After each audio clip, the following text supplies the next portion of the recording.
കർത്താവിൻ്റെ പരിശുദ്ധ നാമത്തിന് മഹത്വം ഉണ്ടാകുമാറാകട്ടെ. ഇന്ന് ഈ പ്രാർത്ഥനയ്ക്കായി കടന്നു വന്നിരിക്കുന്ന എല്ലാ ദൈവജനത്തിനും ക്രിസ്തുയേശുവിൻ്റെ ധന്യമായ നാമത്തിൽ സ്നേഹവന്ദനത്തെ അറിയിക്കുകയാണ്. നാം മുന്നമേ സമർപ്പിച്ചതുപോലെ ഞങ്ങളെ തന്നെയും സമർപ്പിക്കുന്നു. ഈ പ്രാർത്ഥനയുടെ അനുഗ്രഹത്തിന് വിഘാതമായിട്ട് ഞങ്ങളിലോ സഭയിൽ ആരുടെയും പൊക്കലോ ഒന്നും ഇല്ലാതെ വണ്ണം ദൈവത്തിൻ്റെ പ്രവൃത്തി യഥാവിധം നടന്ന് നമുക്ക് ഈ പ്രാർത്ഥനയിൽ എന്തുദ്ദേശിച്ചിരിക്കുന്നുവോ അത് നിറവേറ്റി തരുവാൻ തക്കവണ്ണം കർത്താവ് പ്രവർത്തിക്കട്ടെ.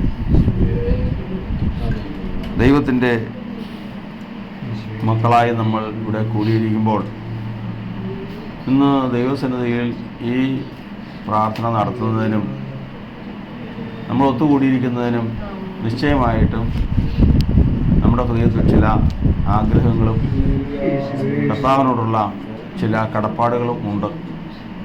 അതൊക്കെയും നമുക്കിന്ന് ദൈവഹിതപ്രകാരം ഒരു ക്രമീകരണം വന്ന് ദൈവത്തിൽ എഴുന്നേൽപ്പാൻ കർത്താവിൻ്റെ ആത്മാവ് നമ്മെ സഹായിക്കുമാറാകട്ടെ. ഇന്ന് നമുക്ക് ഒരു അല്പസമയത്തെ ചിന്തയ്ക്കായിട്ട് ഒരു വചനഭാഗം നമുക്ക് വായിക്കാം. 119 സങ്കീർത്തനത്തിൻ്റെ 30 വാക്യം ഇപ്രകാരം വായിക്കുന്നു. 119 സങ്കീർത്തനം 30 വാക്യം. വിശ്വസ്തതയുടെ മാർഗം ഞാൻ തിരഞ്ഞെടുത്തിരിക്കുന്നു, എൻ്റെ വിധികളെ എൻ്റെ മുൻപിൽ വെച്ചുമിരിക്കുന്നു. മതി. കർത്താവേ, ദൈവമേ, നിങ്ങളോട് സംസാരിക്കണമേ, നമുക്ക് വേണ്ട ആലോചനകളെ നൽകണമേ. വചനങ്ങളാൽ കർത്താവ് ഞങ്ങളെ സ്ഥിരപ്പെടുത്തണം. ഞങ്ങളുടെ മുഖം ഈ വിഷയത്തിന്മേൽ ഇനി വാടാതെ വണ്ണം ഞങ്ങളെ കാത്തുകൊള്ളണമേ. അനുഗ്രഹിക്കണമേ, യേശുവിൻ്റെ നാമത്തിൽ തന്നെ. ദൈവത്തിൻ്റെ വചനത്തിൽ നമ്മൾ വായിച്ചു കേട്ടത് ഒരു വഴി ഒരു മനുഷ്യൻ തിരഞ്ഞെടുത്ത വഴിയാണ്. ആ മനുഷ്യന് ചില ആവശ്യങ്ങളുണ്ട്, ആ മനുഷ്യന് ചില ലക്ഷ്യങ്ങളുണ്ട്. അത് നേടാൻ എന്താണ് വഴി? നമ്മൾ ഒരു അസുഖം ഉള്ള ഒരാൾ ആ അസുഖത്തിന് ചികിത്സിക്കാൻ എന്താണ് വഴി? ഒന്നുകിൽ പ്രൈവറ്റ് ഹോസ്പിറ്റലിലെല്ലാം പോകും, അല്ലെങ്കിൽ ഗവൺമെൻറ് ഹോസ്പിറ്റലിൽ പോകും, അല്ലെങ്കിൽ ഉന്നതമായ ഏതെങ്കിലും വേറെ ഹോസ്പിറ്റലിൽ നമുക്ക് പോകും. അതിന് വഴി അവർ തിരഞ്ഞെടുക്കുക. എനിക്കൊരു സാമ്പത്തിക ആവശ്യം വന്നു, എന്തു ചെയ്യണം? നമുക്ക് ആരോടെങ്കിലും ആ കാര്യം അറിയിക്കാം. ഇല്ല എങ്കിൽ നമുക്ക് ബാങ്കിൽ നിന്ന് അല്പം പൈസ കടമെടുക്കാൻ നോക്കാം. ഇല്ല എങ്കിൽ നമുക്കൊരു ചിട്ടി കൂടാം. അങ്ങനെ ഒരു വഴികൾ നോക്കുക. ആവശ്യവും ലക്ഷ്യവും വരുമ്പോൾ മനുഷ്യൻ തിരഞ്ഞെടുക്കുന്ന വഴികളുണ്ട്. എന്നാൽ കർത്താവിൻ്റെ വചനം പറയുന്നത്, എനിക്ക് 100 ആവശ്യമുണ്ട്, പല ആവശ്യങ്ങളും മുട്ടിപ്പോകുന്ന ആവശ്യങ്ങൾ എനിക്കുണ്ട്, പക്ഷെ ഞാൻ തിരഞ്ഞെടുത്ത വഴിയെന്ന് പറയുന്നത് ഈ പറയുന്ന കാര്യങ്ങളൊന്നുമല്ല. പിന്നെ ഏതാ? വിശ്വസ്തതയുടെ മാർഗം ഞാൻ തിരഞ്ഞെടുത്തിരിക്കുന്നു. അത് മതി എനിക്ക്. കാരണം അത്രയും നല്ലൊരു വഴി വേറെയില്ല. ദൈവത്തിൻ്റെ വചനത്തിൽ നമ്മൾ പഠിക്കുന്നത്, ഒരു മനുഷ്യൻ ദൈവത്തിൻ്റെ സ്വഭാവമുള്ളവനായി തീരാൻ ദൈവത്തിൻ്റെ സ്വഭാവം എന്ന് പറയുമ്പോൾ ദൈവത്തിൻ്റെ ഏറ്റവും ശ്രേഷ്ഠമായ സ്വഭാവങ്ങളിൽ 3 സ്വഭാവമുണ്ട്. അത് ഏതൊക്കെയാണ്?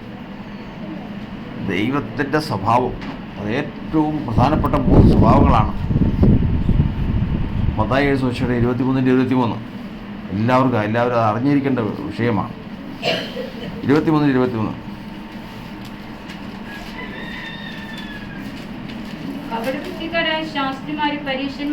കപടഭക്തിക്കാരായ ശാസ്ത്രിമാരും പരീശന്മാരുമായുള്ളവരെ നിങ്ങൾക്ക് ഹാ കഷ്ടം.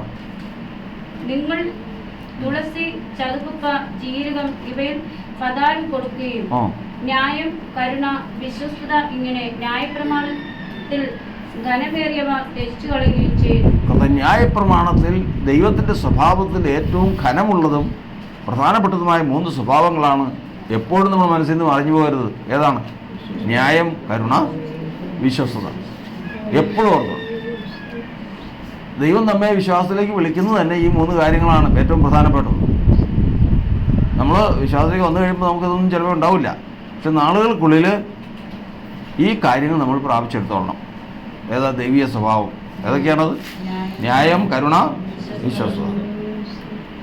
ബാക്കി ഏതിൽ കൂടിയും വചനം പറയുന്നത് ഇച്ഛിക്കുന്നതിനാലല്ല, ഓടുന്നതിനാലല്ല, പിന്നെയോ കരുണ ദൈവത്തല്ല അത്ര സാധിക്കുന്നത്.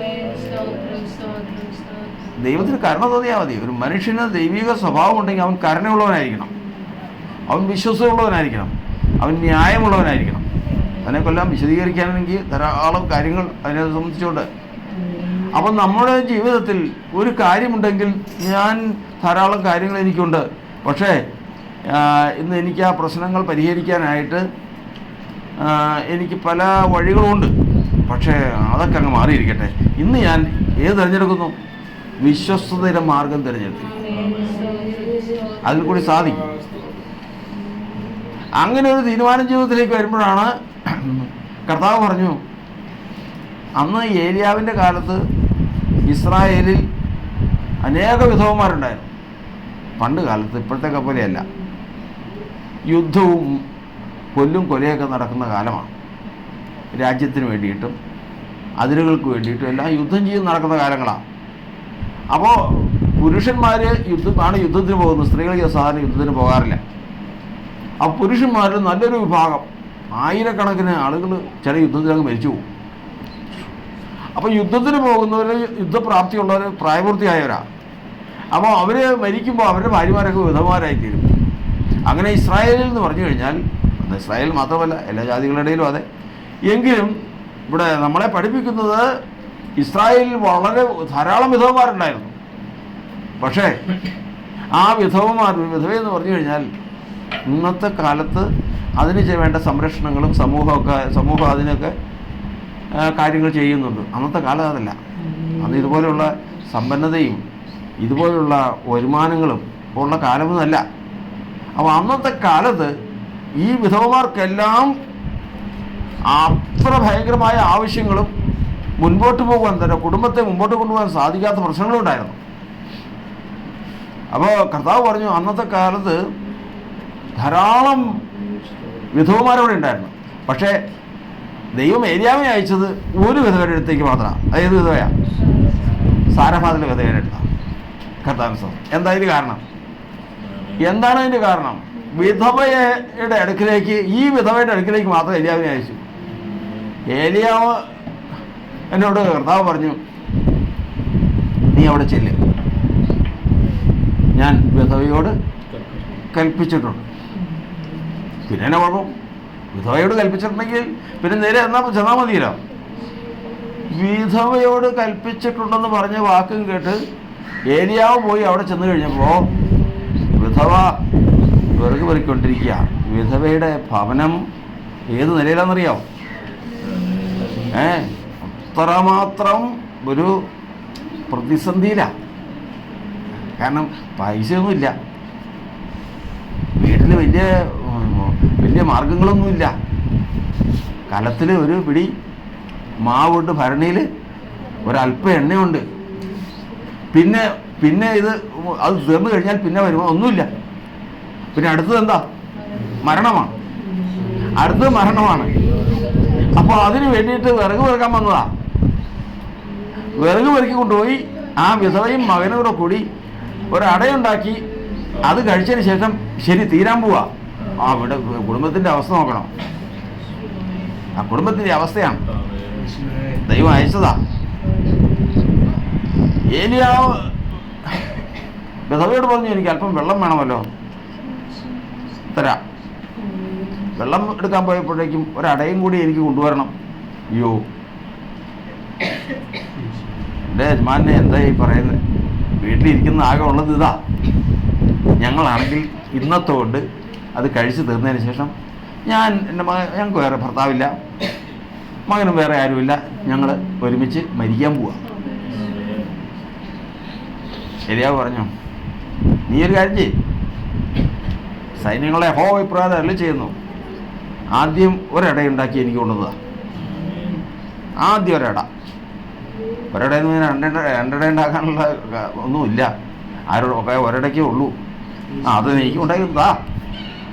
പക്ഷേ അത് കൊണ്ടുവന്നു കഴിഞ്ഞാൽ സൈന്യങ്ങളെ ഹോ ഇപ്രകാരമല്ലേ ചെയ്യുന്നു, ഇസ്രായേലിൽ സമൃദ്ധിയായി കാര്യങ്ങളൊക്കെ ഉണ്ടാകുന്നതുവരെയും നിന്റെ കലത്തിലെ മാവ് കുറഞ്ഞു പോകില്ല, ഭരണിലെ എണ്ണ തീർന്നു പോകുകയില്ല.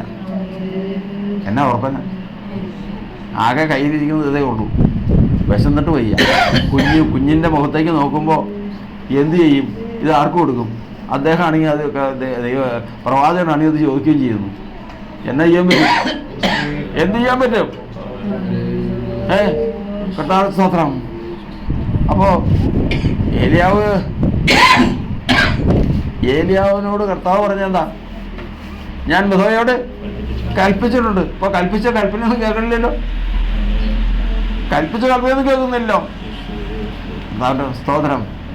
ദൈവത്തിൻ്റെ വചനം പറയുന്നത്, ഇസ്രായേലിൽ എത്ര വിധവന്മാരുണ്ടെങ്കിലും എത്ര ആവശ്യങ്ങളുണ്ടെങ്കിലും വിശ്വസ്തയുടെ മാർഗം തിരഞ്ഞെടുത്തവരെ ദൈവത്തിനറിയാം. അവരുടെ അടുക്കിലേക്ക് ദൈവം അയക്കും, അവരത് പ്രവർത്തിക്കും, അവരുടെ ജീവിതം അതോടുകൂടി മാറുകയും ചെയ്യും. ബാക്കിയുള്ള ഏത് വഴിക്ക് തിരിഞ്ഞോ, ഞാൻ അങ്ങനെ ചെയ്യും, കച്ചവടം ചെയ്യും, ചിട്ടി കൂടും, അവിടെ നിന്ന് മേടിക്കും, ഇവിടെ നിന്ന് മേടിക്കും, എല്ലാം പറഞ്ഞ് മനക്കോട്ട കെട്ടി ഇരിക്കുന്നവർ ഒറ്റ എണ്ണം ആ ലക്ഷ്യത്തിലെത്തില്ല. പക്ഷേ ഈ ക്രിസ്തീയ വിശ്വാസിയാണോ? സൈന്യങ്ങൾ ദൈവത്തെയാണോ ആരാധിക്കുന്നത്? യേശുക്രിസ്തു നാമത്തെയാണോ ആരാധിക്കുന്നത്? നിനക്കും തിരഞ്ഞെടുപ്പാണ് ഒരു മാർഗം, കാര്യസാധ്യതയുള്ള ഒരു മാർഗം ഒന്നേ ഉള്ളൂ, അത് വിശ്വസ്തയുടെ മാർഗമാണ്. കർത്താവ് അവള് കേട്ടു, ഉറപ്പൊന്നുമില്ല. പിന്നെ കർത്താവിന്റെ വചനം, കർത്താവിന്റെ ദാസനാ പറയുന്നത്. കർത്താവിന്റെ വചനം, ഒരു വചനം എന്താ? അത്യല്പത്തിൽ വിശ്വസ്തൻ, പറ മറന്നുപോകരുത്. അത്യല്പത്തിൽ വിശ്വസ്തൻ അധികത്തിലും വിശ്വസ്തനാണ്. അപ്പൊ എനിക്കിന്ന് വിശ്വസ്തത തെളിയിക്കാൻ ഒരു അവസരം വന്നതാ. കുഞ്ഞിന്റെ മുഖത്തേക്ക് നോക്കി സാരമില്ല, തൻ്റെ ആവശ്യം നോക്കി സാരമില്ല, അതുകൊണ്ടൊരു അടയുണ്ടാക്കി. കുഞ്ഞ് നിലവിളിച്ചതൊന്നും സാരമില്ല, ആവശ്യപ്പെട്ടതും അവൻ്റെ മുഖം പാടിയിരിക്കുന്നതും അവൻ്റെ വിശപ്പൊന്നും അത് പ്രശ്നമല്ല. ഇത് വിശ്വസ്തത കാണിക്കേണ്ട ദിവസമാണ്. ആ അടയുമായി, ആ വെള്ളവുമായി ഇതാ അവൾ പോയത് കുഞ്ഞിന്റെ അടുത്തേക്കല്ല, അവൾ പോയത് പ്രവാചകന്റെ അടുത്തേക്കാണ്. സൈന്യങ്ങളെ ദൈവത്തെ മാനിച്ച്, സൈന്യങ്ങളെ ദൈവത്തെ മാനിച്ച്. ഓ ഹല്ലേലൂയ, ഓ ഹല്ലേലൂയ. പ്രതികൂലങ്ങൾ അനവധി വന്നാലും അനുകൂലമെനിക്കവനെന്നാളും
വെളിപ്പാട് പുസ്തകം 2:10 കൂടെ വായിച്ചേ.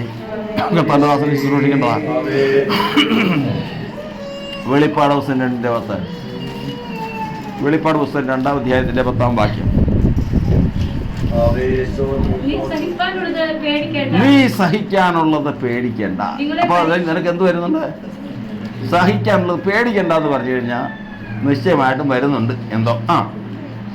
നിങ്ങളെ പരീക്ഷിക്കേണ്ടത് നിങ്ങളിൽ ചിലരെ തടവിൽ ആക്കുവാൻ പോകും. കർത്താവിന്റെ സ്വന്തം വരാനിരിക്കുന്നത് ചെറുതല്ല.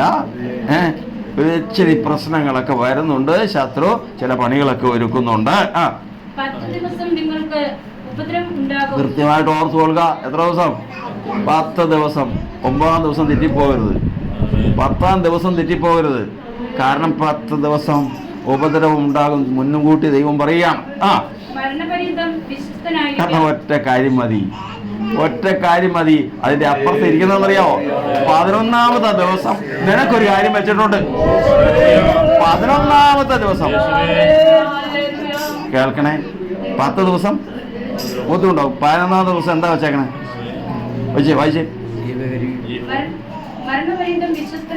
ആ, 11-ാം ദിവസം നിനക്ക് ജീവകിരീടമാണ്. നീ വിശ്വസ്തനെങ്കിൽ നിനക്കത് വാങ്ങിക്കാം. ദൈവത്തിന്റെ വചനം പറഞ്ഞ് വേറെ ഒരു വഴിയില്ല. അവിടെ എത്താൻ വേറൊരു വഴിയുമില്ല. ഇസ്രായേലിൽ പട്ടിണി മരണം നടക്കുക. മൃഗങ്ങൾക്ക് പുല്ലുപോലുമില്ല. മൃഗങ്ങൾക്ക് കൊടുക്കാനുള്ള പുല്ലുപോലുമില്ല. മനുഷ്യർക്ക് കഴിക്കാനുള്ള ഭക്ഷണമില്ല. മുഴുവനും പട്ടിണി മരണങ്ങൾ നടന്നുകൊണ്ടിരിക്കുക. പല വിധവമാരും മരിച്ചുകൊണ്ടിരിക്കുക.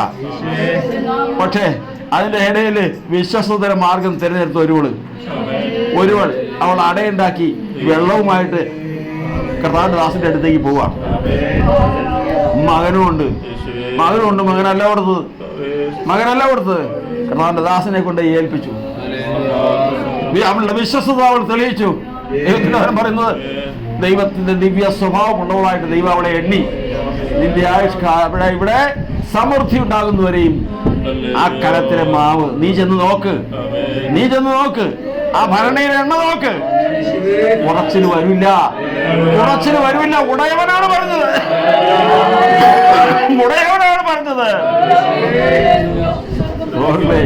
ഇന്ന് ഈ ഉപവാസ പ്രാർത്ഥനയിൽ, ഈ സമർപ്പണ പ്രാർത്ഥനയിൽ, ഈ ഭവനത്തിൽ വെച്ച് നമുക്ക് വിശ്വസ്തര മാർഗം തിരഞ്ഞെടുക്കാം. പല വഴികളും നമ്മുടെ മുമ്പിലുണ്ട്. നമ്മുടെ ബുദ്ധിയിൽ പല വഴികളുമുണ്ട്. എന്നാൽ വിശ്വസ്തര മാർഗം തിരഞ്ഞെടുക്കാൻ ലക്ഷ്യം നമ്മെ നോക്കിയിരിക്കുന്നു. ജീവകിരീടം നമ്മെ നോക്കിയിരിക്കുന്നു. കാര്യസാധ്യം നമ്മെ നോക്കിയിരിക്കുന്നു. ഓ ഹല്ലേലൂയ. ശത്രു പിന്തിരിയുകയുള്ളൂ. ശത്രു ജയമെടുക്കുകയില്ല. വിശ്വസ്തത എന്ന് പറയുന്നത് ദൈവത്തിന്റെ സ്വഭാവമാണ്. അവിടെ ശത്രു ജയമെടുക്കില്ല. ക്രിസ്തുവിന്റെ സ്വഭാവമാണ്. ശത്രുവിനെ ജയിച്ച സ്വഭാവമാണ് വിശ്വസ്തത. അതൊരു വഴിയാണ്. അത് ലക്ഷ്യത്തിൽ എത്താനുള്ള ഒരു മാർഗമാണ്. അതിലേക്ക് നമുക്ക് എത്താം. ഓ ഹല്ലേലൂയ. സ്തോത്രം. ദൈവം അനുഗ്രഹിക്കട്ടെ. ശുശ്രൂഷ